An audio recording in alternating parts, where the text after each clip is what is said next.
In this unit, we take up ethical decision making, employer responsibilities, and employee rights. Ethics in employment. Well, it's a topic that's risen in the workplace to be among the most important that we actually discuss, perhaps more important than anything outside of actually how to make money itself. And really, why wouldn't it be?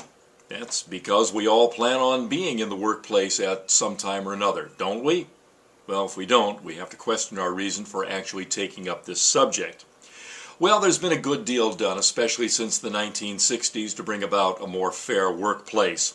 Yet many argue that there's still a good deal yet to be done, both voluntarily by business and even legally through the court system. Now, the law can give us a good basis in thought as to what we should be doing about fairness in the workplace, but realistically, there's only so much that employers and organizations can do. There's a good deal that we do have to start developing on our own. So this unit is going to give us a chance to take a good close look at the many challenges we still face, both for the employer and the employee. Ethics in human resources actually applies to the relationships we have with our organizations. Now, the text points to research that shows that companies that do hold their employees in high stead actually end up performing better as far as productivity goes than their peer organizations that don't.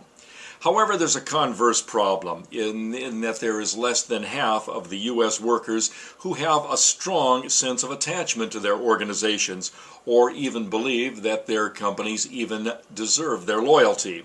Study finds that actually only 1 in 4 U.S. workers actually is truly loyal to his or her employer.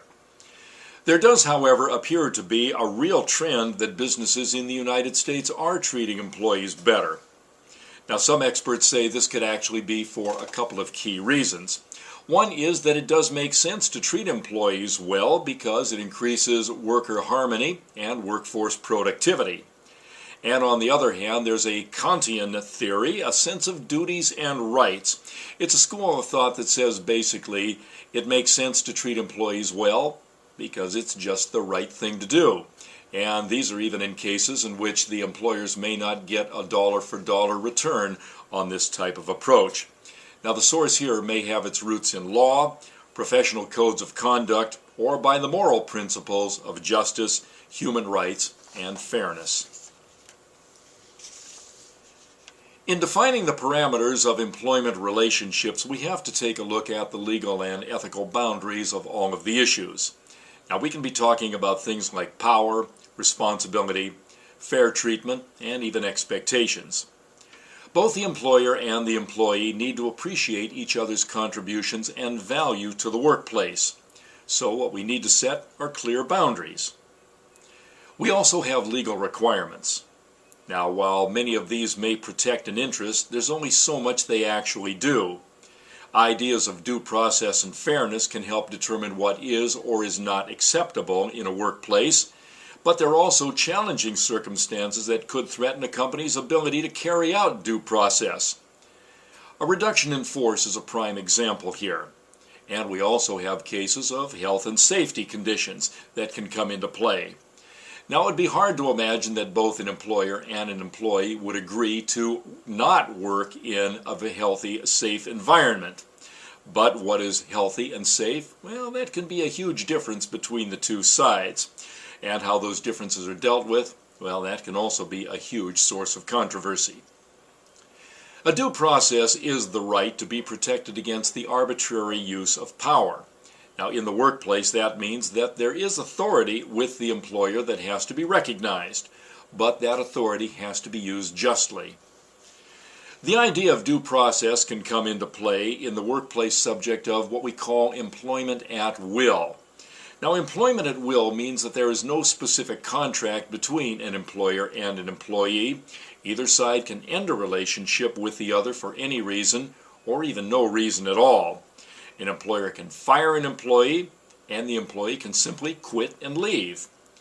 Owners and managers can have more ability to maintain a workforce as it sees fit to operate a company, so that is an advantage. But likewise, the employee does have the ability to switch situations that suit him or her better at any time. Now, since the concept of employment at will generally means that a job is an employee's main source, maybe even only source of livelihood, the employer does have an unequal balance of power in the relationship. So the lawmakers have created and the courts have enforced rules to prevent firing someone on the basis of being parts of certain protected classes. Now, these can be areas such as sex, race, disability, age, national origin, religion, or even other ethnic backgrounds. Now, downsizing is another key issue involving termination we need to take a look at. And it's something that is just as painful for both the employer as it is the employee. Sometimes business conditions really do just get so bad that a company has to trim its workforce in order to just keep itself operating and afloat. Now, while it is permissible under employment at will to dismiss an employee, it still needs to be done ethically, and the facts have to be collected, and the issues do have to be determined. So the need for downsizing also has to be well known among all of the stakeholders. They have to know the reasons, they have to know why it's being done. They may not necessarily agree with them, but they at least have to realize that this is a situation that the company faces. And then everything possible has to be done to enable a downsized worker the ability to leave with a good deal of dignity. Another area of key concern and a relatively widespread surface agreement is that the workplace has to be safe and healthy. Now, as a nation, we're appalled by some of the sweatshop conditions that we see in developing third world nations, and that's where children as well as adults can be at risk just for their own safety and health in the workplace. But in this country, the issue also takes the concept of employment to a new level, because here in this country, the value of the job is not just the work itself, but also the medical and health and other benefits involved. In fact, those benefits can be worth a great deal of money.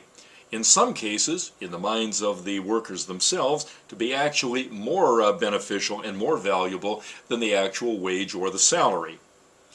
And then, of course, a value in having a health plan in place will help make up for a loss in money that would otherwise be lost in having to actually pay for health care. Beyond that, there is the question of just how healthy and how safe is healthy and safe enough, and just how much is a healthy life worth.